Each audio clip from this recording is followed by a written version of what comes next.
Bismillah ar-Rahman ar-Rahim. Welcome to another exciting episode of the Revival Experience. आज हमारे guest जो हैं वो शेख अब्दुल्ला अंदलूसी हैं और इसलिए क्योंकि वो इंग्लिश जानते हैं तो आपसे माज़रत के साथ ये पॉडकास्ट हमारा जो है वो इंग्लिश में होगा. तो I will switch to English now. So we welcome Sheikh Abdullah Andalusi here in Pakistan in our studios, and also Brother Noman will also join us in the podcast. How are you, Sheikh? Assalamu alaikum wa rahmatullahi wa barakatuh. Barakallahu feek for having me on. And alhamdulillah, I'm fine. Enjoying the heat here in Pakistan. Enjoying the heat, yes. The heat in every sense of the word. But we thought that you came here to taste the tea. No, you posted, I think, on Instagram or Facebook somewhere that the fantastic tea of Pakistan, as approved by Indian pilots. Would you be able to bring down your jet for it? Well, we can bring down their jets. And then having been near in a town near the Indian border as war was about to commence, look like, and possibly nuclear war, it seemed. Nuclear war, yes. I got a very interesting first experience in Pakistan. Alhamdulillah. For those who you don't know, Sheikh Abdullah Andlusi, you can always Google it. He is one of the most prominent, articulate, and reasoned voices defending Islamic fundamental, the Islam, the Muslim causes, and of course guiding Muslims in the West how to navigate through the hostile West at the moment. It's really hostile environment. So he has done a lot in this context. He is a very good debater. He has debated top Western debaters throughout these years, and you can see his debates online as well, on his channel as well. I think most of these debates are on your channel. You can find them on my channel, yes. Oh, yeah, sure. And of course, you initiated this institution as well. We'll, of course, hear something from you about that as well. So this is a brief introduction. Of course, the words I've tried to be economical in my words, but Sheikh is, mashallah, well versed in the Western thought as well, Western philosophy, Western ideology, and also well versed in the Islamic ideology as well. Yeah, I disagree. I'm not the articulate or anything. I just wear a suit and tie and have a British accent. That's 99% of my success. I read you're the head of department. It's a very difficult word. Head of department at occidentology. Is that what you say? The occidentology department at the Quran Institute. And I mean, I'm a researcher for I3 Institute. I work with Sapiens Institute. I work with a number of different Muslim organizations, research and teaching and so on and so forth. But occidentology was something that I coined, although technically existed before I coined it, but it was about the objective and impartial study of the West. Is it like Eastern Orientalism? Yeah. It was actually to move away from Occidentalism and Orientalism. Right. So Orientalism is the biased, you could say, portrayal and study of the East. Right. And there was a counter to that, which is Occidentalism. Study of the West. The Occidentalism being the opposite counter propaganda against the West and biased study of the West. So I thought Egyptology. No one says that Egyptology is a biased study of ancient Egyptian culture. It's just simply, here's what it was, here's how they operate, here's how they believe, they practice their religions, their practices, their rituals, their life. And it's just for the subject in of itself to understand it in an objective way. So I thought we need the same for the West, that we need to study the West completely objectively, but treat it as a specific civilization, because the way that the West treats its own studies is it's like it's universal, that this applies to everyone. This is how this is the universal human experience. It says, no, this is a Western experience, but we need to study that and make everyone else aware of that, and maybe even make the West aware that it is a very specific civilization with its own biases, its own particular and peculiar beliefs, which are historically situated in the sense that they were a product in some cases of history, but at the same time, they're not universal either through time or through space. Amazing. That's great. That's Sheikh, great. what led you to focus on this area? I mean, I don't understand why it's important, but I would like to hear from you. Why would you go for occidentology? Well, I could give you a long answer about the many uses and benefits of knowing these types of things. But I would say the short answer, two short answers is, one, because the Quran is filled with verses that talk about the kufr of previous civilizations, the pagan Arabs, where the Christians went wrong, where the Jews went wrong in the past, which is mentioned. What happened in the past with even ancient Egypt is mentioned in the Quran. So someone once asked me, why do we need to study about the West, to study its ideas? And so, well, the Quran saw it was important for you to know about kufr. Because if you don't know about kufr, then you are vulnerable to it. You are susceptible to it. The Quran is inoculating you, giving you a vaccine by telling you, here's what these people did in the past. Don't do that. Here's how they deviated. Don't do this. Don't be like these people. Right. So the same thing is occidentology. Muslims need to know what is it about the West, in essence, that is universal, i.e. mathematics, the studies of physics to some extent, not the speculations that are called physics, like the multiverse, for example. That's not physics. There's no scientific evidence for that. But you see scientists talking about it as if it was an accepted part of science. Applied sciences, but not everything is universal, of course. Yes. So separate out the West's speculations and its assumptions about life, universe, everything from the knowledge of the physical sciences. Do what they actually did to us in the 10th and 11th century, where the Westerners found our books and they said, oh, your books, these Muslim books on technology, on agriculture, chemistry, we'll take that. We won't take your books on Aqidah. So do to the West as they did to us, I think. So that's why it's important to study the West. And the second quick reason is there was a gap in the market, you could say. No one was really going in depth in detail to talk about the Western schools of thought. So we might talk about the word capitalism because we heard it from the socialists and we kind of started to use it ourselves. Only then recently we used the other term liberalism. Capitalism is the economic system of liberalism. And if you're a Marxist or communist, economics is literally everything. So they look at everything. Everything is the result of economic means of production. So your society, your culture, your religion. So they called liberalism capitalism, and that was it.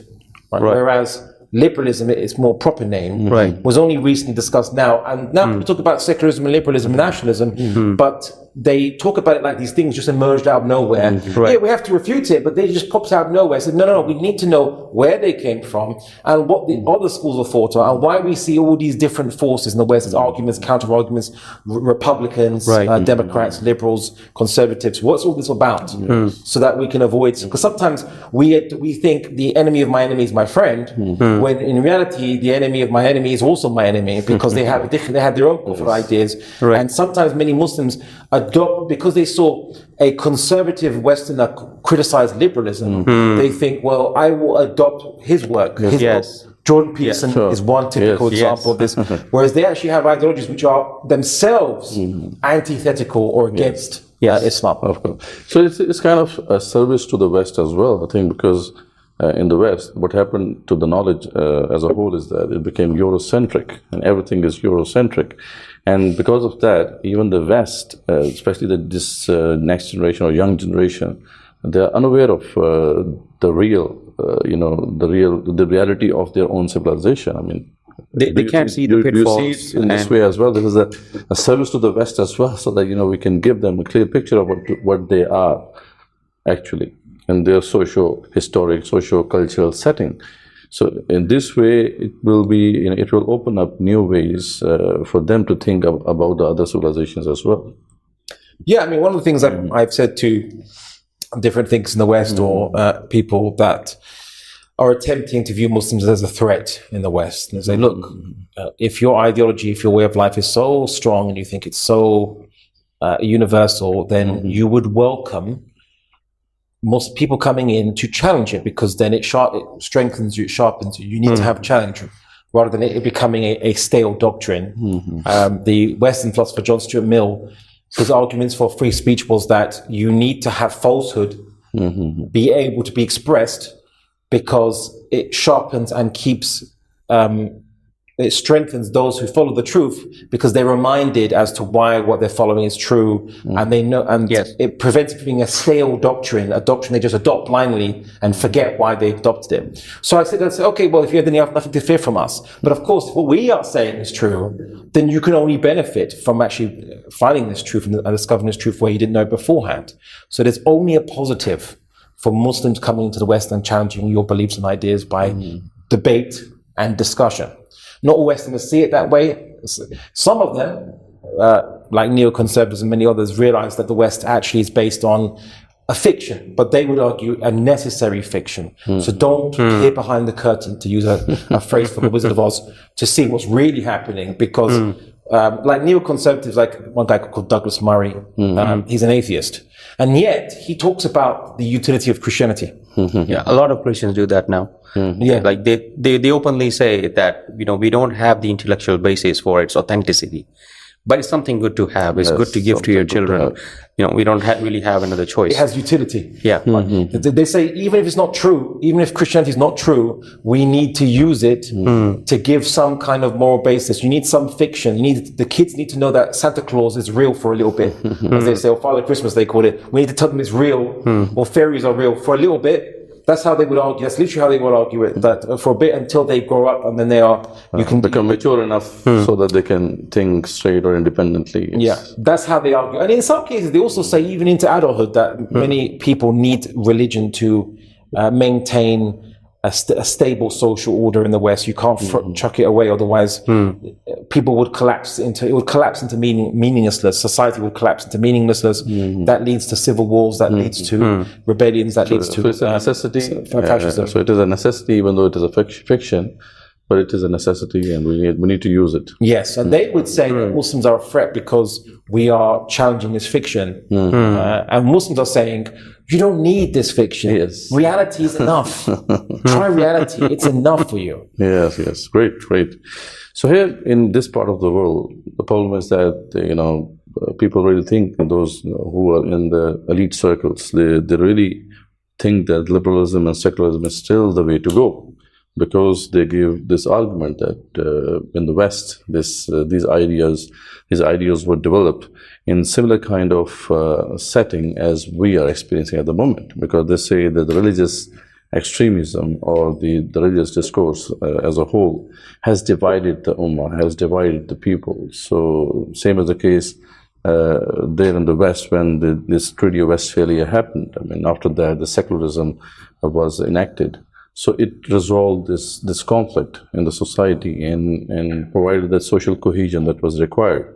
So here people also argue that this is the best way to go for us as Muslims as well. But little did they know that, the liberalism or these ideals are on the decline in the West. So just, give some words about this whole phenomenon that is unveiling in front of our eyes. In the last 40, 50 years has become really evident. And many books have been written on it, that liberalism has failed. How did liberalism fail? How did the liberalism fail? And what are the repercussions? How we can see it in the West, so that at least we can, unveil this reality, this phenomena, to the people here who are still disillusioned by the Western ideologies. Well, liberalism has failed on two arenas. One is domestically in the West. It failed. It actually failed 120 years ago. Most people don't realize this. And I'll explain why in a second. And it also failed in the international arena. So the rules-based international order is clearly being breached by everybody, and no one cares about it, because it's not in the national interest of each of these individual nations to care about the international law. So this is the most prominent, or the very, very evident that everyone can see and witness that the international liberal order has failed. And it's not rocket science to know it, to understand it. Everybody can see it. It's just evident. This is very clear. Donald Trump, he's a businessman. Why did the Americans elect him? It's because he saw that following the rules cost too much money for America, and so it's time to do away with the rules once it's no longer convenient, which in a sense is what was always going to happen to any materialistic based ideology that doesn't hold higher ideals other than what gets you results in this life. If the reason that liberalism was adopted was that it gets you results in this life, it becomes unadopted just as quickly as you realize it impedes you getting results in this life. Yes. That's the thing about materialism, right? So, well, I would say internationally also, the international order that was created was this. So liberalism argues that the state should represent the people and be representative of the interests of the people. Problem is that which people? Who is the people? What is the people? Just a bunch of people, of human beings in a arbitrary defined boundary, perhaps. But what's the national language going to be? And culture is about a means of communication. It's like, what is the agreed means of interacting with people? How do you express politeness? How do you express insult? How do you express means to business in some ways or whatever? This is what culture comes in to do. It's a social contract. But if you have different cultures and different languages in the same territory, then you have problems. Then the state, and then you add to that democracy, of course, the state then represents the majority group. Now, liberalism and nationalism might work more stably if the society is homogenous. Everyone is the same religion, same language, same background, let's just say, then sure, there's not much to fight about. But if they're not, then I think Pakistan is what you're seeing currently in Pakistan in Balochistan, in some parts of the Batan areas, in some parts, and now even there's a Sindhi separatist. Because they would say, well, Pakistan is Punjabi dominance.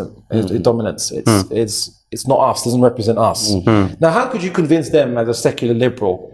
No, but we're one people. No, we're not. How are we one people? So are we one people because we speak the same language? Well, I mean, we might know Urdu in some degree, but that's not my main language or language of my people. The culture is Punjabi dominated. It's not my culture. Okay, religion, yes, but then again, religion is not enough to unite people in that sense, because it's not about religion. It's about who the state represents. The fractions in Pakistan are not caused due to religion, then. Yeah, there's some Shia here, sure, but it's not really a fight between Sunnis and Shias, really. It's a fight between Sunnis and Sunnis. Ethnicity and languages, yes. So how is religion the cause of fractiousness? If I argue from an Islamic standpoint, obviously we know that, if there's nobody up there, then you need to develop a system based on the people down here, right? We don't believe that. We believe we take guidance from the heavens, right? But when you come to liberalism and humanism and all of these isms that we have, the only choice that you have is that you go for what is best or what has most utility. So if someone would argue that if we can't work for the benefit of the minority or the smaller part of the people, then why not adapt a system that will benefit most of the people? Because we can't do all, so why not most? Well, one of the problems is that, again, is those minorities, if they are significantly in size and geographically separated, then they're going to see it a different way. They say, okay, great, you work for yourself, we work for ourselves. So you separate from us, we separate from you then. Okay, then you can take care of yourself. But then that makes Pakistan split into smaller and smaller states. And then India will just come sweeping in. Now, you see, what India has done is India has used the Hindutva identity or Hinduness, quote unquote, which is itself is a British invented term. But they've used it to try to unite what is really, again, another problem of nationalism, because they have Indians, contrary to everyone in Europe who might not know this, Indians are not one ethnic group, right? They're just ignorant. Many people are ignorant. The average American is ignorant about maybe hundreds of different ethnicities. Yeah, different languages, and of course, even two different language families, right? Dravidians in the south, yes, North Indians, Indo-European speakers, some say Indo-European invaders, according to the Dravidians too, right? Yes. So technically, the Hinduism and the Brahmins are actually invaders, but anyway, they are colonizers. Anyway, so their solution to that is fascism. Fascism states that you create a new myth and you unite people around this myth. There's always going to be a minority that can't fit that myth, and that's no problem, because you can unite people against that minority and say they are an insidious threat. They're the troublemakers. Right. So in Germany, they said it was the Jews. Yes. In India, they say it's the Muslims and Christians in many states. Some states, yes. Yeah. So that's so Hindutva its existence is because of the failure of secular liberalism to be able to unite people. And it's not just in Pakistan and India. I can pick a whole number of countries. Myanmar, different ethnic groups. It's currently having 3 civil wars as we speak. Ethiopia, different ethnic groups, multiple fighting. In Europe, where you generally have homogenous groups, or United Kingdom, you just have technically separate kingdoms. It's King of Scotland, it's King of England, it's Union of Crowns, but anyway, everyone speaks English, and they're mostly indistinguishable. The Welsh kind of speak Welsh, but they also speak English, although most of them don't speak Welsh anymore or know how to. But in Belgium, for example, even though you have Dutch speakers and French speakers, you might say there's no civil wars there, but there's actually still tensions, and even to put hatred in some cases. In Canada, French speakers and English speakers in Canada, right? Yes. So the French people, many of them want to separate from Canada. There's no civil wars technically, because Canada's so big, and they have different states and a type of federal system that you could say it's keeping it in check now, but they still want to separate, all right? And there's still mutual rancor and hatred, right? They just don't use weapons to fight each other.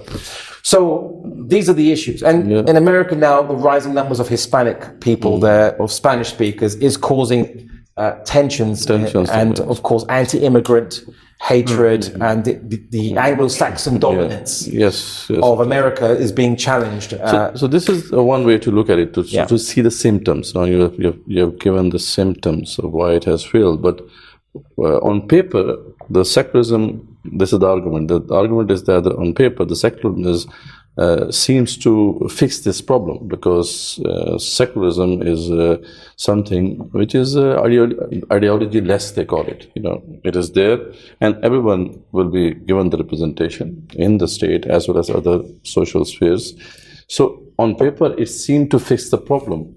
But why it didn't fix the problem? In fact, it failed to fix this divide. What happened? Because Balochi separatists and maybe Punjabi-based majority army, you could have secularists on both sides, and they'll still kill each other. It doesn't matter. Say, well, you're not really just great. I'm still going to shoot you. I'm still going to bomb and kill you. That's why they don't care. Why? They want separation. They want to have these identities like they're very strong. They can't be just undone. Is this the reason? The reason is because if you don't believe anything up there, so to speak, or if you don't think it matters anymore, then all you have is the material differences that you see between you and other human beings. But you could say that, the Balochi separatists, maybe one fine morning they realize, or not one fine morning, maybe eventually over a slow process they realize that, it's actually not good for us to fight against the bigger group, right? Why don't we just unite for materialistic purposes, right? We need to keep Pakistan a secular state, right? And everybody can work for the benefit of each other, right? Because we don't live on different planets. We still have to live with each other, right? So if I help you and you help me, it's going to be a better world. Yeah, and so that can happen with a border between us, and we can have international relations between Pakistan and Balochistan.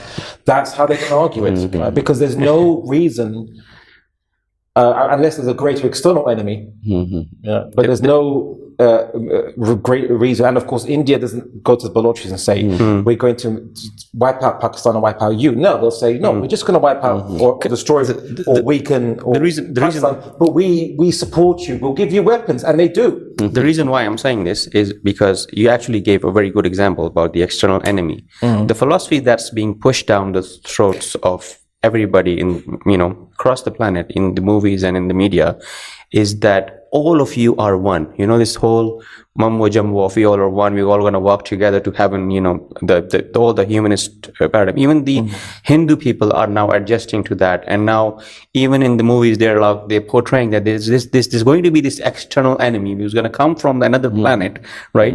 Or maybe the planet will, collapse itself, right? Because of the environmental crisis and everything. So all of you need to look out for each other on the planet. There's no religion, no faith.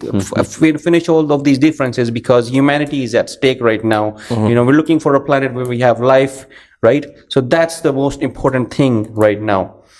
And that's where the external enemy or the external factor per se comes in as being used to unite people on the basis of, just because you are a human being, forget about your ethnicities, forget about your languages, and also, in brackets, forget about your faith. Well, the problem is that firstly, where there's no aliens. Secondly, that mentality requires a temporary enemy to be created or to exist. Yes. So you need a convenient enemy to come along. Yes. Thirdly, if you're worried about the climate, then let's just have carbon neutral weapons, but still fight each other. Right? So it doesn't resolve. It doesn't resolve the problems. Now that's only on the political nationalistic kind of level. Liberalism has tons of problems on the social level. It has tons of problems in the West. Depression is an epidemic. The country that's said to be the most happiest countries in the world, the Norwegian countries, also have the highest amount of antidepressants dispensed and suicides. They'll try to say it's just the weather, but anyway, it's just the bad weather. But the thing is this: that's a problem. Then these economic problems also.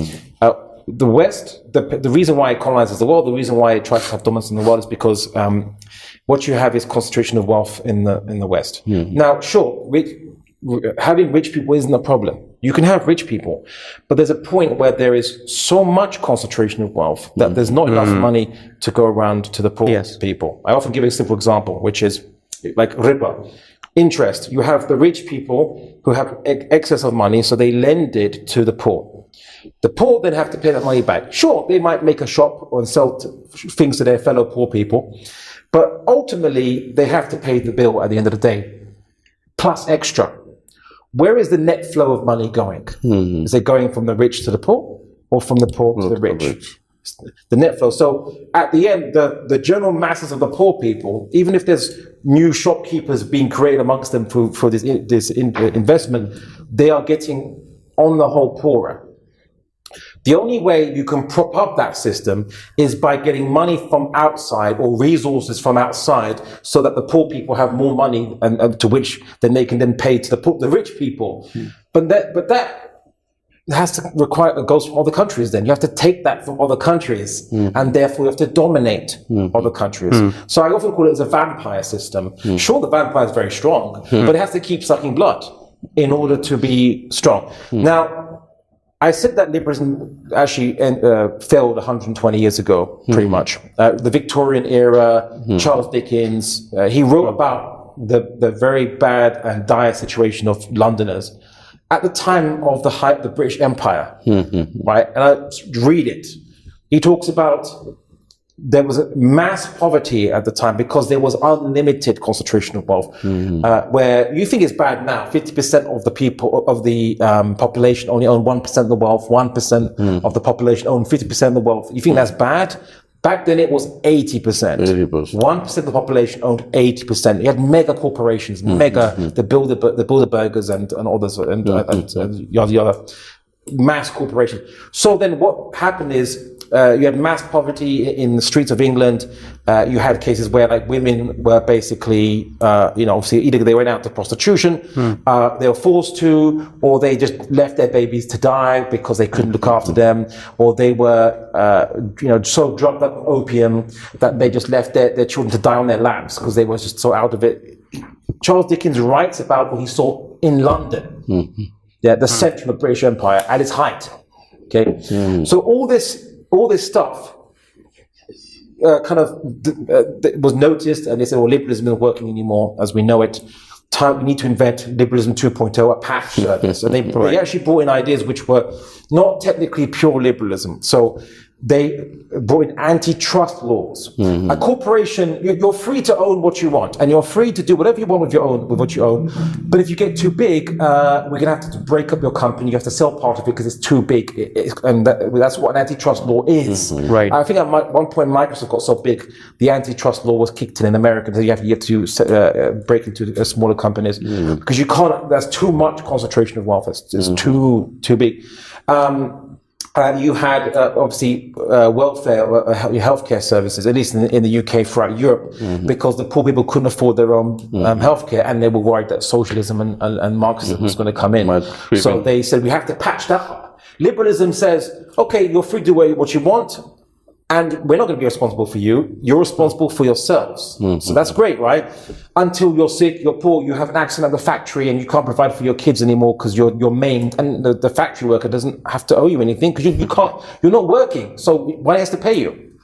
Now they have all these workers' rights and safety considerations, all this stuff. All this stuff was brought in because Liberalism 1.0 collapsed, it failed. And all these patches are technically not liberal, right? So the state has to spend money on you. You might think, well, how that's unliberal?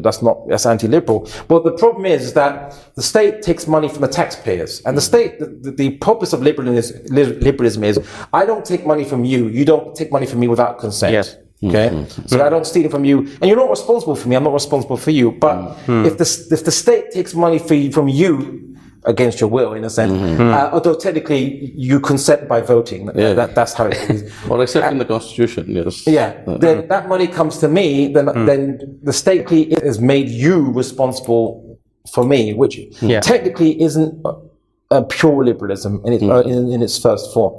So it brought up, of course, and let's not forget, drugs were banned.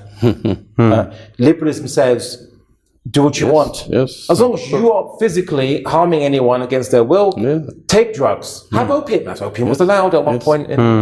But then it was argued, people become a slave to drugs. And then they made the argument that, well, then you're enslaved to drugs, and we should be liberating people. So even if it's your own choice, we have to free you from your own choice because you're enslaving yourself, right? Right. And in a sense, the Sharia says, "Oh, I'm glad you finally realized that humans can consensually enslave themselves, and that you have to intervene to prevent this." Great.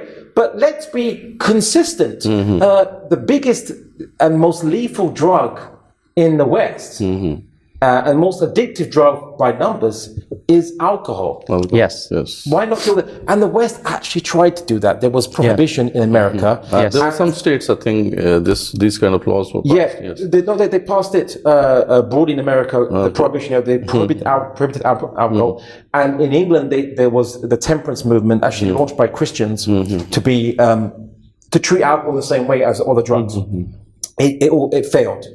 It didn't reach the level of law in England, but they tried, right? But there was a pushback. No, English people need to drink. And in America, it failed. People kept breaking the law, and you had the mafias and all this stuff benefiting from this movement in the United States about the right to suicide was also interesting. The interesting debate around this as well.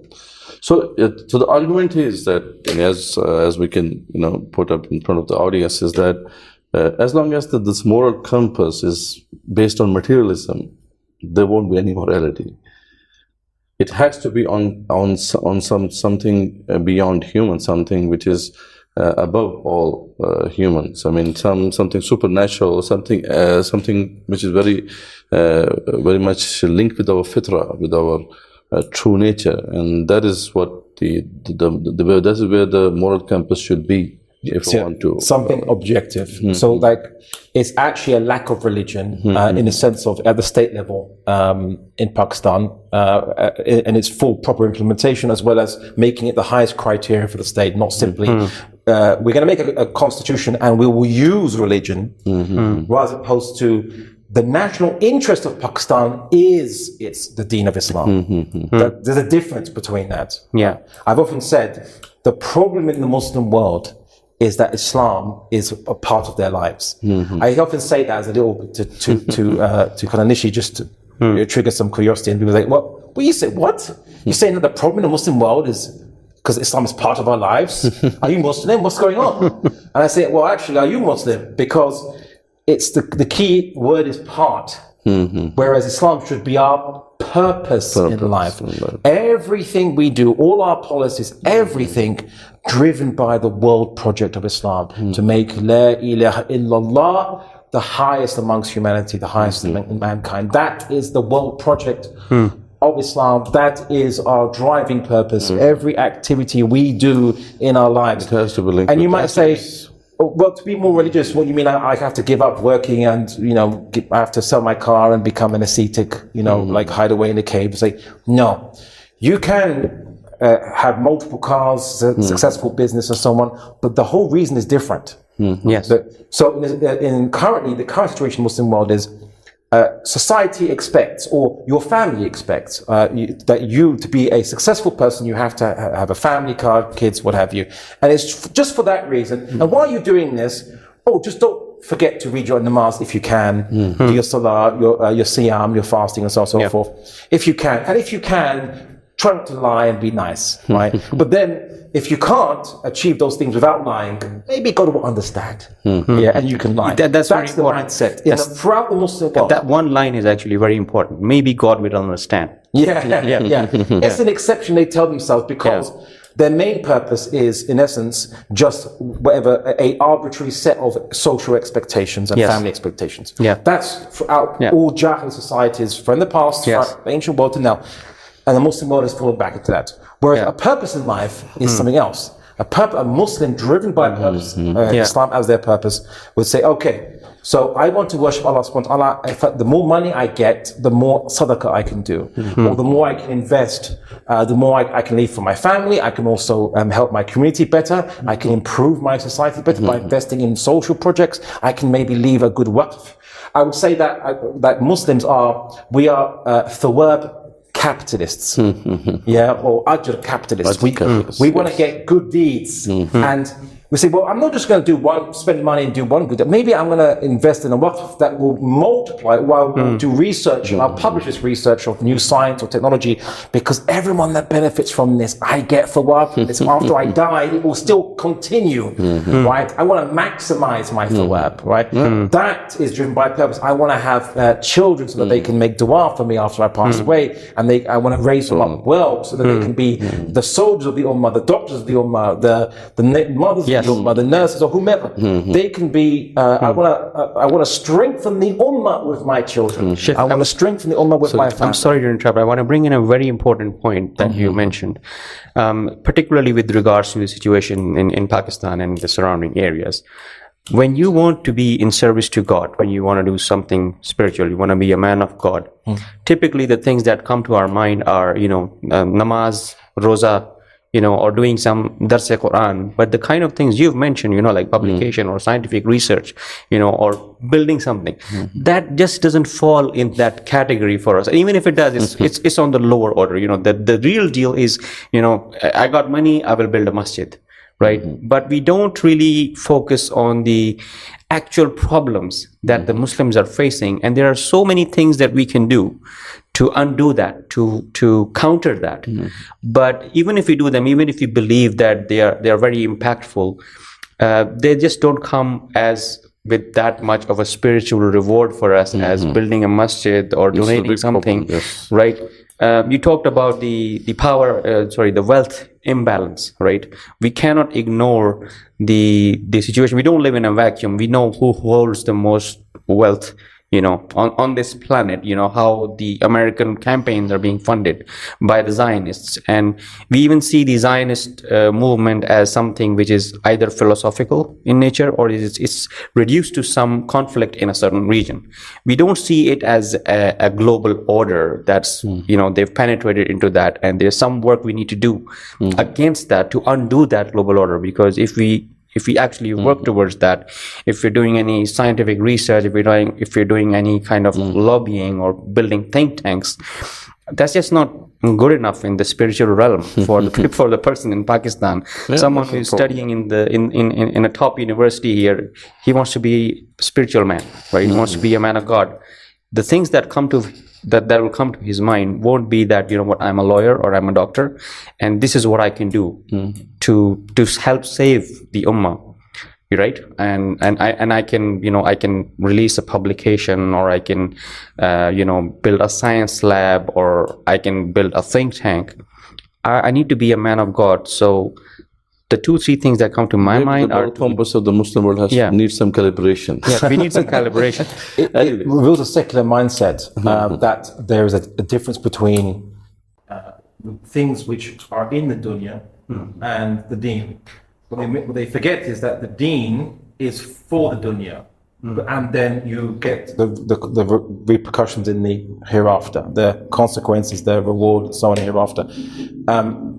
Seeking God, you don't seek God in the akhirah. You seek God in the dunya, because we live in the dunya. We were born into dunya. We weren't born into the akhirah. We're born into dunya first. Okay, our physical actions is what Allah subhanahu wa ta'ala requires in the dunya. So if a person, if you build a mosque, sure, but build a hospital as well, or depending on the need. Ideally, the state should manage this as well and know better. But I think there was I forgot there's a name of I think it was a very famous Pakistani philanthropist, Muslim, very pious religious person, and he spent his own wealth on ambulances and healthcare for people. Idi. Yes. Idi. Yes. So that's an example, right? He wanted to improve the material conditions of the Muslims here. For many reasons, may Allah reward him for it. But there's a hadith from the Prophet Muhammad to paraphrase, those that alleviate the burdens of their brothers in this life, Allah will alleviate their burdens in the next life. These are very physical things that you get rewarded for removing an obstacle from the road and put on the side.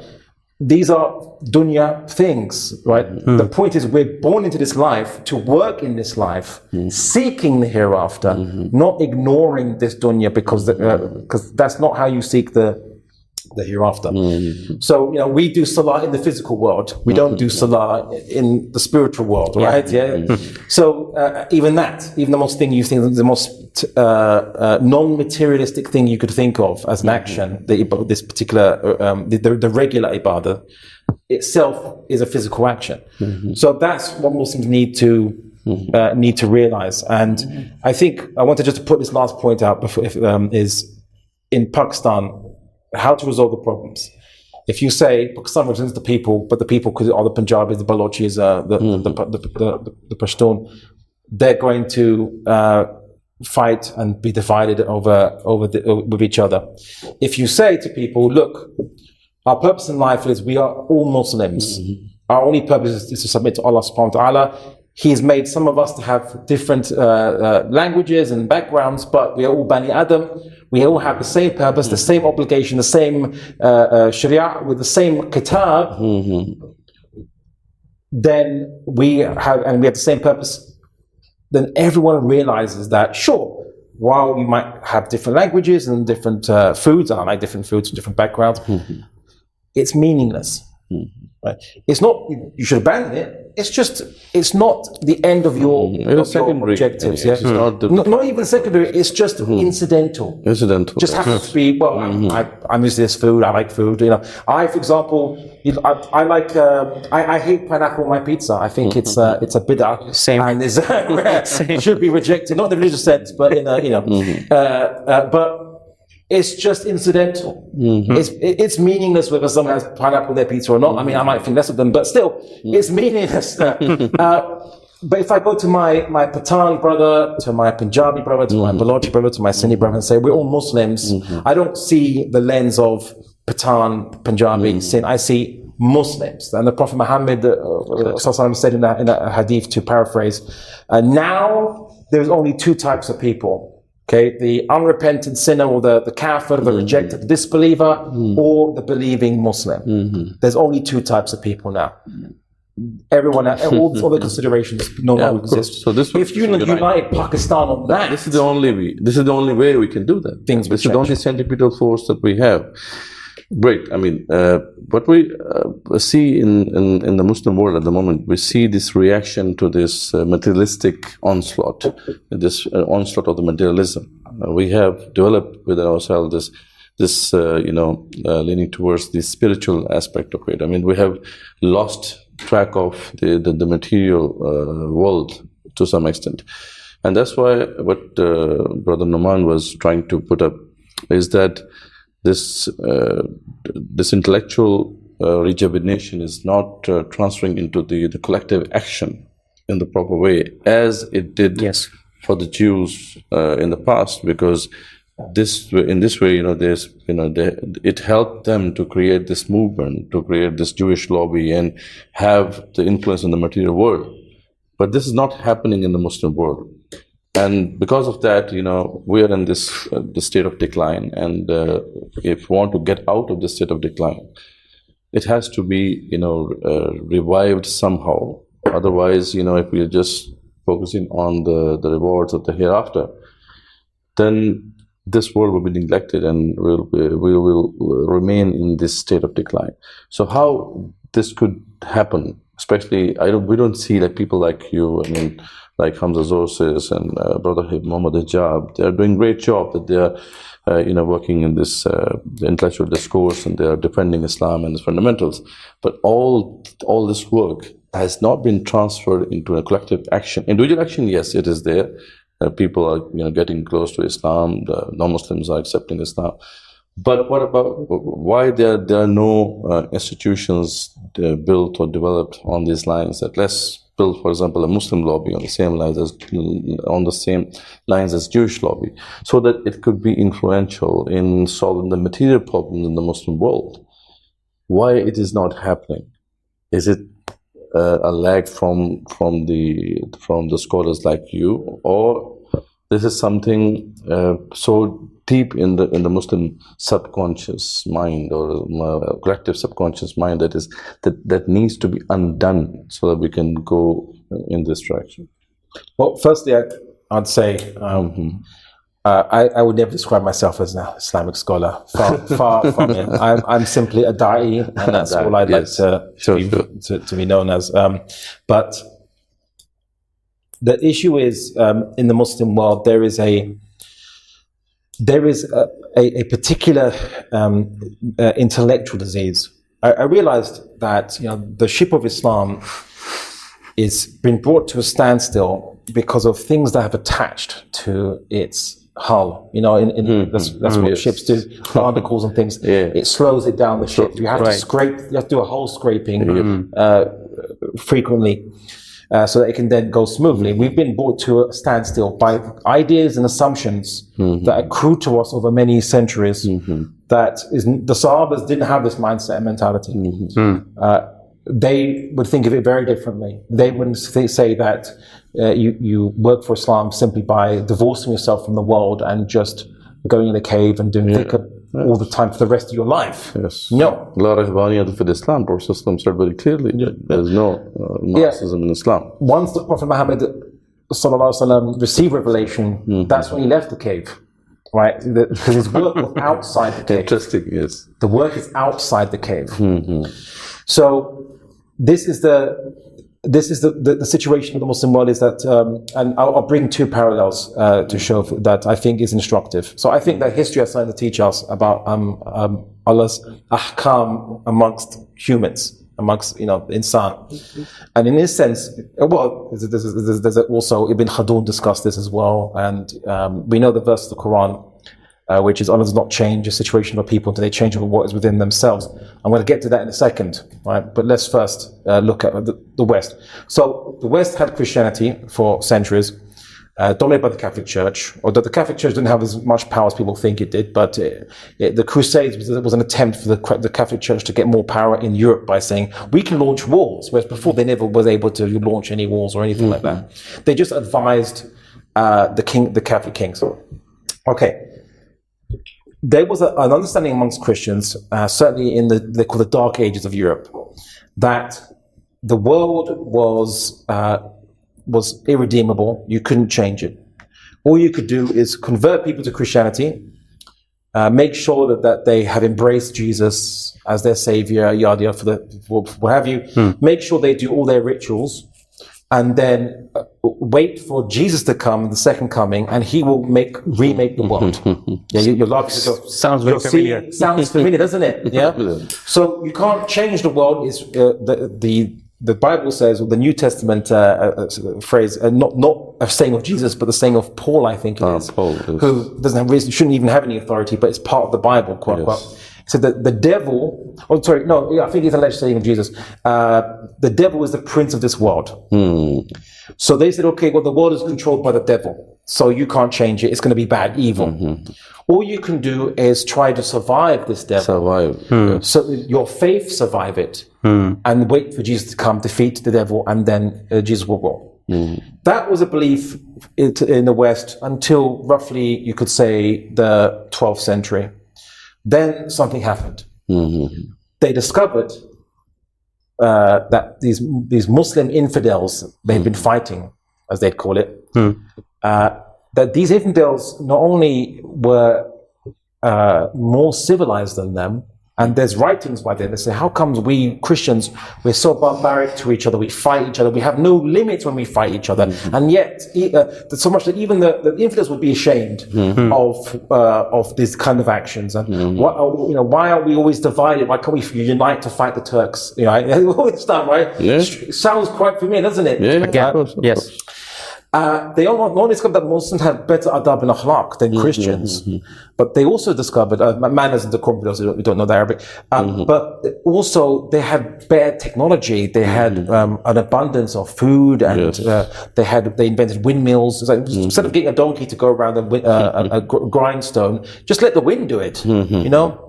Carbon. Are you sure to tell the story of the Catholics? Yeah, right. They had better technology than us. Now, I would say this: they did understand one thing clearly, which I wish we did understood, right? Which is they didn't think that the Muslim Aqidah was the reason for our development. They just thought that because they also encountered Greek philosophers who were pagans, and they said, "Oh, these guys were thinking about and trying to improve and discover things about the world through philosophy, through thinking, and through some kind of experimentation." But it wasn't true experimentation. The experimental method was from Ibn Haytham, right? All the scientific methodology was developed by where he talked about having a controlled environment to test specific parts of the natural world with his camera obscura. What we call control groups now. Yeah, well, control groups. Yeah. So the experimental method, basically, but that's what it was. This fundamentally changed Western thinking. It caused the Renaissance, and the Renaissance was a basic and simple idea, which is human society and physical conditions are improvable. That's it. That was the change. That was it. There was no secularism back then. No liberalism. Liberalism wouldn't come about from 1200s for about 600 years. The West started to improve and develop without secularism, without liberalism for 600 years. Martin Luther, who gave this idea of two kingdoms, was also a religious person. He died as a religious person. Martin Luther. I mean, you had it even from Saint Augustine, who was like 400. Yes. What's it, CE or whatever, AD or whatever they call it. So the idea was progress is possible. That's it. That's literally it, right? And then they progressed. Okay, that's the West. Jews in the West. So the Jews had a reputation in the West. There was the vast majority were poor.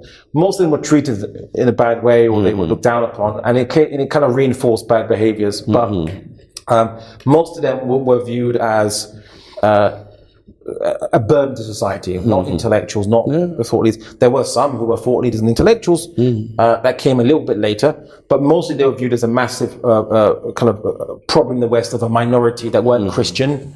They've been there for 2,000 years with Christians, right? 2,000 years, let's not forget. Yes. But they would always view, you're not Christian, though, so we don't. Even though they intermarried, that's why they look European, because they intermarried slowly, but they did. Okay, so 19th century, the idea of nationalism is rising in Europe. The idea that nation states should arise where the state represents a cultural group, the nation. Nationalism is what you call it, which is a new idea, by the way. Before, in the past, no one cared about the same nation. I have a city-state, or your city-state. I don't care, we're both Greeks. I hate you. I'm going to fight you, right? I don't care if you're the same. You speak the same language. Geographic separation was not really the issue. The issue was ethnicities and other aspects of it. Yeah. At one point, the Spartans united with the Persians, even though they fought the Persians, against the Athens, because they hate Athens more. Yes. They fellow Greeks more than they hate the Persians. So nationalism wasn't a thing for most of it. Was mostly kingdoms, ruling dynasties with multiple ethnic groups. It was about the ruler unites the group of people in one dynasty. Okay, so the Jews, many Jews get an idea of nationalism that, look, the West, the Christians never accept us. We need to have our own nation for ourselves, our own state for ourselves. The religious Jews, the vast majority of them said that, they said to the other Jews, we're not allowed to go back to the state of Israel. It was called the state of Israel, it's called Palestine, but we're not allowed to go to Palestine or to reconstruct the state of Israel, basically, right? Until the Messiah the Messiah comes. Interesting, yes. Because when the Messiah comes, he'll bring peace on earth, everything will be changed. We can't change our situation with doing anything. Now we just wait. Okay, just practice, pray, do those things, and we will redeem ourselves in front of God. This is a punishment on us. It's called the exile. We're exiled. Now, you can physically go to Palestine. They wouldn't say it's wrong to, but you can't create a state or reconstruct it. We're in official exile. That's why they never thought of going back for 2,000 years. They're still opposing it, of course. They're still opposing it. Some religious Jews, yes. Basically, back then it was it was 90%, 99%, what have you, right? Even the British, who when they accepted the idea of creating a Jewish state, said that the majority of Jews are not Zionists. Do you know who the Jews that said we must have a state and make actions towards it? Atheists and secular socialist Jews. The founding of Israel were socialists. Yes. Everyone forget. Right. Ben Gurion is a socialist. Socialist, yes. Yeah. They said, no, we have to lobby, we have to speak to them, we have to, usually they went to the Ottoman Sultan Abdulhamid II, can we buy it? Yeah, we will give you lots of money for it. Actually, most people don't realize they actually didn't have any money. What they were hoping to is they would get a price, and then they would try to raise that money with the rich Jews. Right. Many rich Jews in England or what have you didn't care about Zionism as well. They were like, we're happy here. We're like, if you say that we have to be in a state in Palestine, are you saying that I'm not British? I'm British. Why am I gonna? You're making it worse for us. You're telling everybody that we don't belong here, right? And the Zionists made alliances with anti-Semites who hated Jews, who said, look, you don't want Jews here, we don't want to be here, so let's work together and go to and put us in Palestine. Who cares about natives in Palestine? Put us there. So they made change. And the World Zionist Congress, which was set up by Theodor Herzl, initially they didn't have any manhaj. They didn't have any methodology. They said, look, we have different groups and factions. We can't agree. Let's just agree to meet up once a year or what have you and discuss opportunities and what have you. Just discuss. Yeah, we don't have to all agree. But let's just meet up and discuss. Different factions, groups, let's meet up and discuss. Mostly all again secular. And see what we can do and have you. Who you might know someone, maybe we can help you with a new project. You see an opportunity, maybe help you. It was called a talking shop, just for talking, to see what could be done. And then 50 years, almost exactly 50 years after they set up, the state of Israel was created when the British had given them the state. They made certain offers to the British. I'm not going to get too much into it, but it was mostly a promise that Jews would help the British win World War I. Right? Jews didn't really have the network to really help British World War I, but the British didn't know that. It was a myth. The British Christians didn't know that. The myth that Jews could have some influence in the world, they used it as a leverage to get influence in the world, which is the irony of it, right?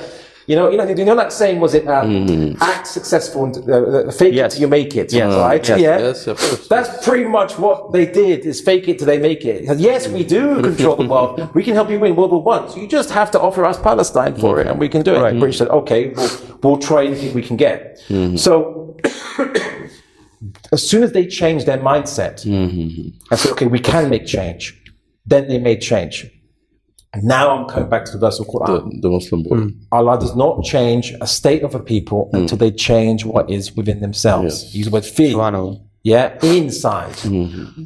Some people, I don't know how Muslims misinterpret this. They say, oh, it means you have to do more namaz, more dhikr, more something. No, those are actions. Yes. It said inside yourself. What's inside yourself? Your organs? You have to change your organs?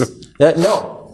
What's inside yourself is your fiqh, your ideas. And it's talking about a nation. The key word is that it doesn't change a nation, not an individual. And there's lots of things inside a nation. You have your economic structure, you have your social structure.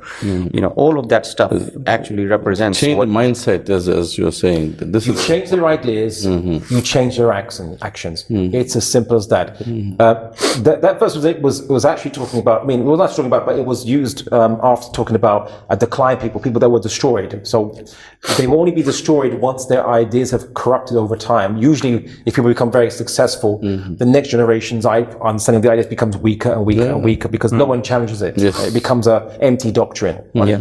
So, and of course, they become as they become weaker, they justify not doing anything. But as they become softer and used to luxuries, and the justification they produce to not do any actions. So it's okay. It doesn't matter. We'll just pay these barbarians off. We won't fight them. We'll just pay them off and what have you. But they become slowly weaker over time, and then eventually they collapse. So it's the ideas that change that lead to collapse, and it's the ideas that change that lead to ascension, leads to a civilizational rise. You just have to change the mindset of the people, just the ideas, not even change their initial customs or change their practices. That comes later. Just target the ideas. The rest comes after that. This, perfectly fine with. It's very clear that ideas they give birth to action. But the idea, what we're saying is that if the change in the ideals is happening in the Muslim world. We can see it clearly. But like the Zionists did, they started meeting at this World Zionist Congress, and they have this kind of forums established so that they started thinking about the collective action. But what we're seeing in the Muslim world, that this is not happening. Of course, the mindset has to be changed, and it is changing, but it is not, manifesting itself in the collective action. And as you rightly said, that previously in these nations, what happened? What happened there is that the religious doctrine was not in support of this. It was, as you rightly mentioned, that these are secular, or maybe those people who are concerned about the material conditions of their nation. They sat together and start pondering on this issue and how to get out of it. And they figured out ways to get out of it, and then of course shape the collective action as well. While in case of Islam, as you were explaining, we have the same thing here happening for the last 5-6 centuries, that this idea of Imam Mahdi would come, or Prophet Isa alayhi salam would come, and he would get us out of this trouble. And until that time, we have to just defend ourselves, defend our faith. This kind of mindset is prevalent across the Muslim world. So, of course, we want to change the ideas of the people, the mindset of the people, but we have to maybe somehow shape, or at least initiate something about the collective action as well, so that it starts becoming prevalent in the Muslim world. But this is not happening. That's the issue. So we should have enough Muslims meeting up a year. What can be done to do this? What we're seeing at the moment, that people in the West, especially the Muslims, they're well placed there, and they have this changed mindset as well with them. What if they start doing this lobbying thing, that they start establishing Muslim lobbies, and so that they can at least start discussing this issue and shaping this action? Maybe this would, start penetrating in the Muslim world as well. How do you see it? I mean, is it something that we should do? Well, again, as I've mentioned to you before, a multi-spectrum approach. Yes. Try everything you can. Obviously, following at least the limitations of the Prophet Muhammad sallallahu alaihi wasallam. The issue is that it's as simple as simply just giving people purpose. I often ask the question, what's the purpose of Egypt? What's the purpose of Saudi Arabia? What's the purpose of Pakistan? The purpose of Turkey? The purpose of Algeria? And usually people are taken aback by that question, like, what do you mean, the purpose? Because it has no purpose. It's just there. It just exists, right? Whereas we know now, the purpose of Pakistan, you say, was initially a refuge for Muslims from Hindu domination. Yes. But that's not a purpose that is independent of something else. It needs to. That depends on simply an external enemy. Yes. Right. We're different from them. We have to save ourselves from them. Is there no other higher purpose than that? So Pakistan can only keep together as long as India is a constant enemy to us. That's the glue. But in Pakistan, the glue that glues Pakistan together is India, right? That can't be the case. The purpose of every Muslim is La ilaha illallah Muhammad Rasulullah. Yes. Right? Only the worship of Allah subhanahu wa ta'ala, only to make him the highest criteria, the highest determiner of good and bad, the objective of all our actions, right? Even if it's actions that we might enjoy or think whatever, like there's a hadith. Someone said, the Prophet Muhammad says that you get reward for intimacy with your wife, and people said, "Oh, are we going to get reward for something that we enjoy?" So when you get punishment for doing zina, then So there's a reward. of course there's a reward for that. So there is an objective for behind every action. And this action should be the objective is Allah subhanahu wa ta'ala. Once you show Muslims that's your purpose in life, you actually remind them, show them, not simply you ask them, what's your purpose in life? I know, okay, everyone say, worship Allah. But they mean praying, what have you, while you're living your life meeting social expectations their parents taught them. Right? I said many Muslims are Muslims because their parents taught them this, and the reason they're Muslim is the same reason that they follow these other cultures, because their parents told them this stuff. And the children will never go beyond what they see their parents doing.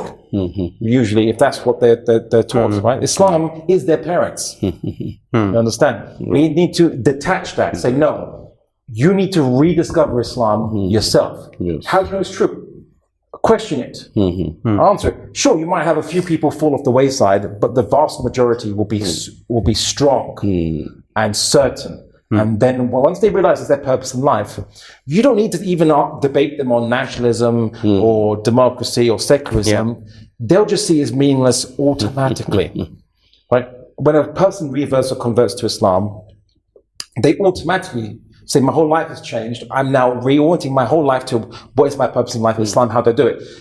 Unfortunately, many of these converts, when they start meeting, when they speak to Muslims or what have you, then Muslims usually tell them, okay, calm down. Okay, just pray and what have you. And his reasons why you shouldn't do more. You shouldn't. The Mahdi is going to come. Yom Kippur is like just next week. Just do nothing. Don't talk about the politics. Politics is not the same as religion. Politics is the affairs of the people. It literally means the affairs of the people. Okay. So you're saying, I don't talk about politics. You're saying, oh, no, keep Islam out of the affairs of the people. But what you're saying is, Islam is irrelevant to the affairs of the people. Right? And then Islam is irrelevant. And then, as in the West, people say, religion, it is irrelevant to my life because it has no interaction. And if the vacuum is there, it will be filled by others. And then people become atheists because a silent God who doesn't speak concerning it is no God at all. It's no God at all, yes. So, if you simply give Pakistanis purpose Turkish people purpose, Algerian people purpose, Saudi Arabians purpose, actual purpose. This is our purpose in life in the most holistic sense. They do it they will revive automatically. Right? Sure. That's what that one point. The second point is the issue about lobbies and things like this, that explore every avenue you can, but also remember that the leaders, it's not a case that we just have such bad luck. Every single leader is just corrupt. Why is that the case? I saw a wonderful video. I mean, I knew this before, but the video is something I can recommend to you, right? It's not the be-all and end-all explanation, but there's a video called, I think, The Rules of Power or The Keys of Power, I forgot what it was. And it wasn't about the book called The Rules of Power. It was about how anyone thinks that they could do a better job than the leader in that position. But when they get to that position, they realize that the people underneath them, they have to pay them off. They have to give them some means of being loyal, because if you by yourself, you can't build the roads, you can't make the nuclear reactors, you can't build the hospitals. You need people to actually obey you. But to obey you, they have to have incentive to obey you, right? So in many countries, where the money comes from the people, you have to pay them off with the money from the people. And to ensure their loyalty, because there are other people that might come up to that general that obeys you and says to you, hey, I'll pay you more, twice more than what the current leader is. If you just switch sides and depose him, then the general goes to that side. So then you have to pay that general more money to stay on your side. And this is money that's not going towards the people for their infrastructure. You call this corruption, they call it necessity. Yeah. And that's because society, in such a society, is not based on any higher principles except just basic simple incentives, material incentives. Of course they're going to be corrupt. Obviously they're going to be. You can have the most pious Muslim become the leader of that society, and he will have, and to maintain power, he has to do the same thing. If he doesn't, you'll see what happened to Mohammed al-Morsi. Although technically he never had power in the first place. But as an example, deposed within 8 months. Yeah, by his own soldiers. His own presidential guard arrested him. Yeah? You have to change the rules of the game. Right? Because playing the game requires corruption to win or to stay in power, basically. So that also is the case. So yeah, lobbies, because that's important. But also we need to change the rules of the game. The game is corrupt itself. I don't want to say, but Ahmed al-Shara in Syria, he came from a background which was, calling to Islam, fighting for Islam, calling for Khilafah, everything, all this kind of stuff. Becomes, attains leadership in Syria now through with Turkish help and so on. And what the rules of that game? There's sanctions on Syria. To remove those sanctions, you have to do what America asks you to do. To have your opponents not being given more weapons than you, and then to depose you by America, by Israel, and by other factions. Some people say even Iran, because they're trying to fund. Some people say they are giving weapons to the Alawites. You have to please everybody because you're too weak to do anything in your state. Okay, so now, I'm not gonna. Let's say he's a corrupt person. We have to give them the room, because this is a corrupt system in which they're trying to navigate. So at least we can give them the room. This is what you're trying to say. I mean, this is very important. It's not about giving them the room, because I'm not saying to rise up against them. I'm simply saying that most leaders are prisoners of the system they purport to control. Only in the most craziest, wackiest, absolute dictatorships where everyone is really scared of the leader, and the leader, even then the leader still has to manage people in that way, like Kim Jong-un and so on. But the leaders are constricted by the system that they're in as well. So if you want better leaders, we need a better system. And the only way you have a better system is you need to have a universal set of rules and laws that everyone in society accepts. Right. And then that become the new rules of the game. Then you have better leaders. The reason why Brother Mudassir was also trying to address this point was that we're living in a space where we have these systems, and they are being played on these rules, right? I often give these examples to people who discuss with me on these things, that if you send a 6 foot tall basketball player in a place to play basketball, which is only 4 foot height, right? If it's only 4 feet height, the guy will have to bend down, and the short people are going to win. So this is how it is. But you see, the thing is that all of these leaders, all of these people who have to survive in the system, and we have to try and change the system. We have had movements in Pakistan who have realized that, oh, the system is corrupt, the system is, benefiting these kind of people to come up, and we need to change this, and then develop strategies to undo that, right? Some people tried through the democracy, some people said, we're going to bring a revolution, all of that stuff. The point is that all of these efforts are isolated, number one. They're not being able to win against these systems. And then there exists a bigger system in place on the planet level as well, on the global level as well, where you have these United Nations laws. We're not talking about the system in Pakistan, we're talking about the global system, where you have the IMF and all of that stuff. And in that space, everybody is working in an isolated manner. People in Turkey, they're working, within their country, maybe within their city, right? There is no collective effort. There is no collective action. Not enough Muslims are coming up together, just like those Jews who were scattered around the world, and saying, you know what, this is a global issue. Even if you bring change in Pakistan, right? Pakistan still exists on the same planet, world, yes. Right? Even if Ahmad al-Shara becomes the leader, he still got his hands tied. So what are we going to do about that? And are we going to bring enough people to do this Muslim lobbying, to build these think tanks? If you're going to do propaganda, if you're going to have power and influence and control, you're going to need wealth. You're going to need those rich Jews, right, to come into play as well, maybe, right? That effort is missing. I will add to this question so you can conclude, because it's very important, and we will try to conclude the podcast. As we were discussing in the office, that there are a lot of movements, of course, in the Muslim world who try to have this collective action, and they tried in different ways. Like Maulana Maududi rahmatullah, he said, let's participate in the elections, and let's get the power through this path, and then once we have the power, we can change the system. Then there are other people like Dr. Asar Ahmed, which is our teacher as well. He used to say that, no, we have to bring about a revolution on the same lines as the Iranians did, or on the same lines as the French did. So we have to bring about the revolution throw away the system.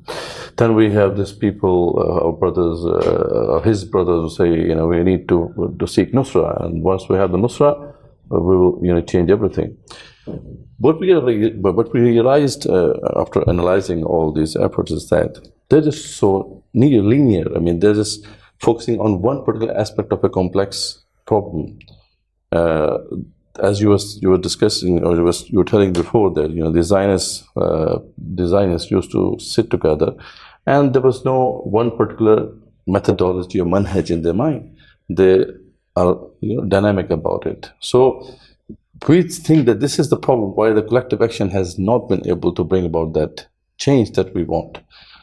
If we have this, dynamic, a range of different dynamic actions defined and pursued by different people across the Muslim world, we may have, influence created in different pockets as we go along. Some people, of course, may be working on the international lobbying. Some people may be working on the national lobbying or regional lobbying. Some people may be working on the rights issue of the people to change the material conditions of the people. And some people may be working on at the thought level. So all these efforts needs to be done collectively and in collaboration with each other to bring about that change that we want.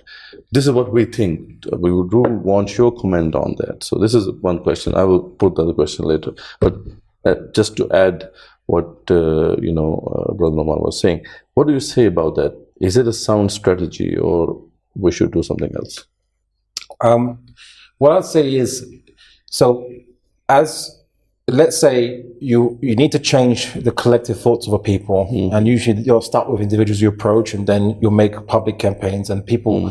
What changes the collective thoughts of a people is people seeing, it's not individuals being changed in their minds, but people seeing other people being changed in their minds, or people seeing it being normalized.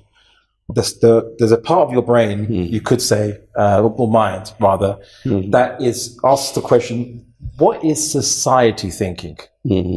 right? That's where you target, right? Because even the munafiqeen in Yathrib, once they realized that society was going a certain way, they adapt, they change themselves, right? And even Abdullah bin Ubay frees a slave to show that he's. So it's more about social behavior than just logic. Very much so. Very much so. Every society has a social contract. Okay, you might call it culture, public opinion, whatever word you want to use, vox, the vox populi, whatever. It is the social aspect, and that doesn't exist in anyone's particular mind. It exists collectively, but it exists in everyone's perception of the collective mind, right? Really. So when you do public demonstrations, the point of a demonstration is it shows everyone in society, oh, there is a faction in our society, or it is normalized now to talk about this or to promote this campaign or for this. This is an issue. This is something that is normal. That's what you're trying to do. You're trying to say, we're trying to create a new normal in terms of what we should expect and what our society should be based on. You're changing the social contract. Now, that is, once you win that, you win everything, because social contract trains, every other contract from that changes. Even the constitution, it is really just is based on it, not the other way around. In the Arab countries, when the West came, they made these constitutions up.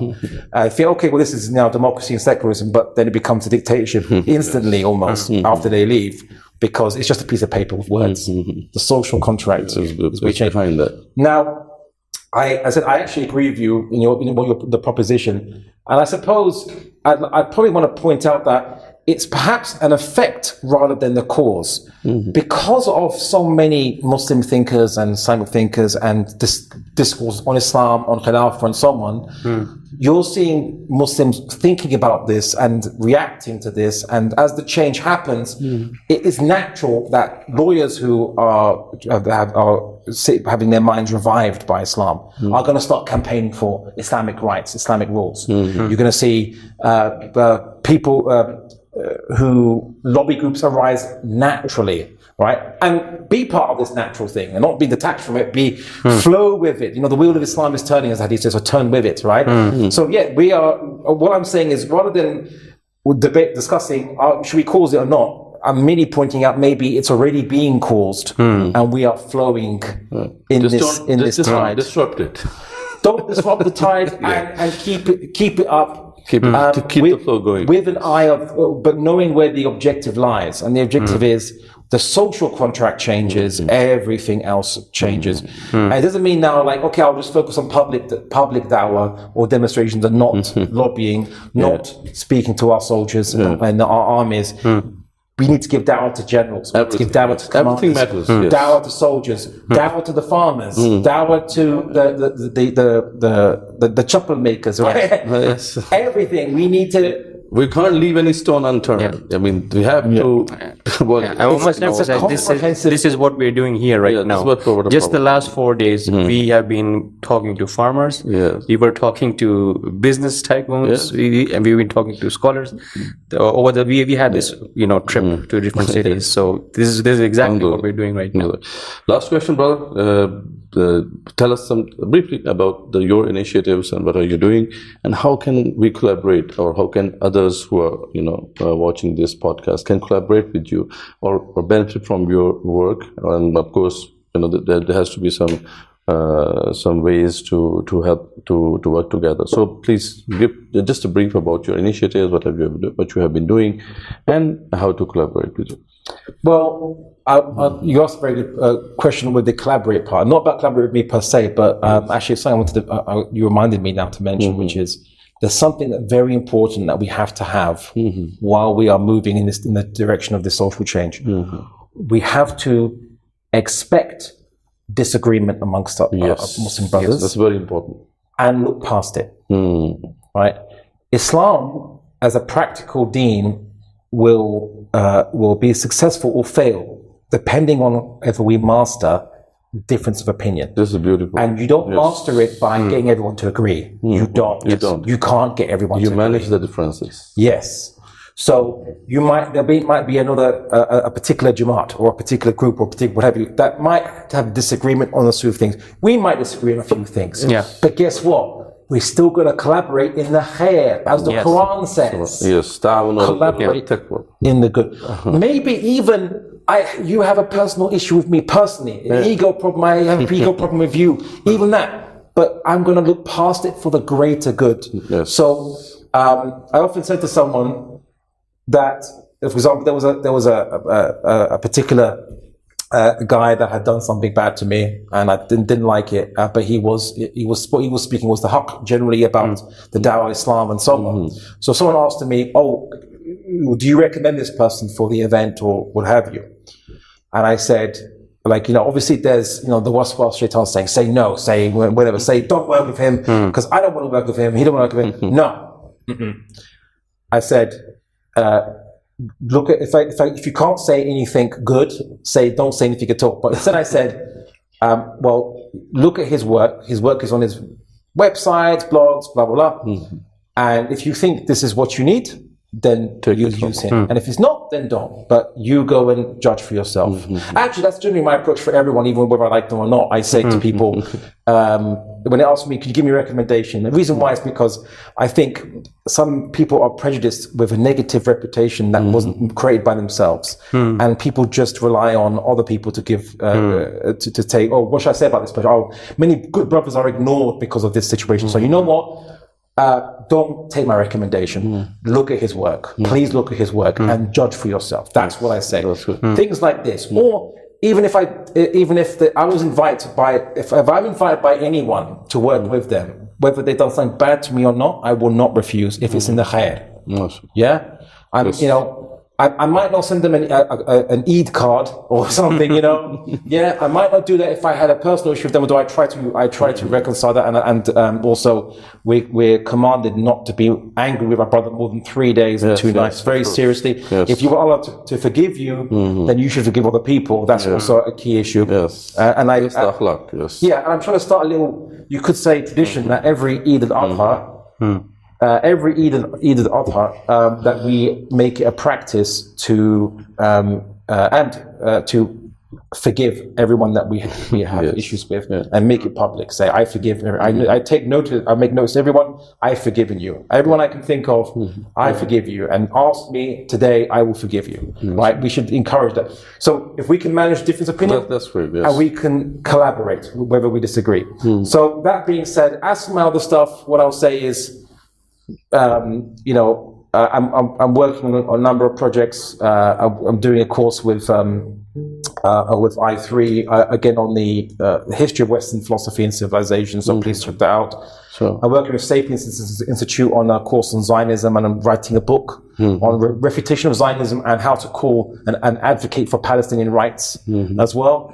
I'm also going to be getting more involved in Kashmiri rights as well, advocacy. I've made advocacy and arguments and discussions on. I published some things, but to get more involved on a speaking level, in a debating level. Although we have some very good speakers already on that issue, but I've been told by some of them that they need more numbers. And since I've really done some studies of it, that I should get more involved. So I'm more fascinated to get to know about how I can fit in that role. My website is abdullahandalusi.com, and you can Google me on YouTube.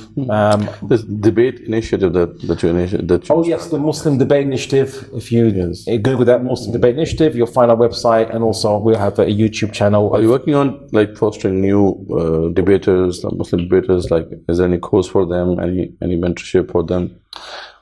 The Muslim Debate Initiative doesn't train debaters, and there's a reason why. You don't need loads of debaters, but also we prefer, and we've always found, natural debaters, natural speakers.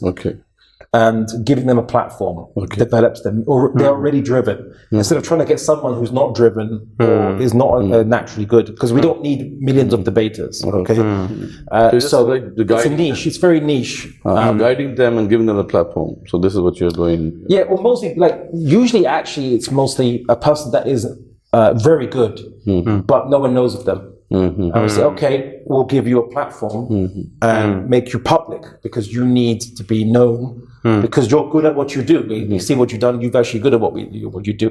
It's in a way a type of quality assurance process because all the debaters peer review a perspective debate. Like, okay, let's look at his work or her work, and they're very good. And we all agree, okay, then let's give them a platform because we need good speakers. That's right. We need good speakers, good debaters, good persuaders out there. And we have certain quality criteria. So not just people who are loud or brash or can draw attention to themselves. No, it's you have the knowledge, you have the adab and akhlaq, you have the right approach. So it's about finding the right people and then just giving them a platform. That's great. Jazakallah khair, brother. It has been a pleasure that you are here, and then it was a nice conversation with you. Inshallah, Sheikh is here till when you are here in Pakistan? I was initially going to be leaving in a couple of days, actually. But my stay has been extended, partly due to demand. So I'll be, and also there's actually quite a few places in Pakistan I wanted to visit and explore because it's a very beautiful country. MashaAllah. So I'll be staying here for quite a few weeks. So if you want to reach out to me on my, if anyone wants to organize a meeting, Twitter or something, or session website with Sheikh, you can always contact his team at Twitter. And that's it. Jazakumullah khair. Until next time. Assalamu alaikum wa rahmatullahi wa barakatuh. Wa alaikum assalam wa rahmatullahi wa barakatuh.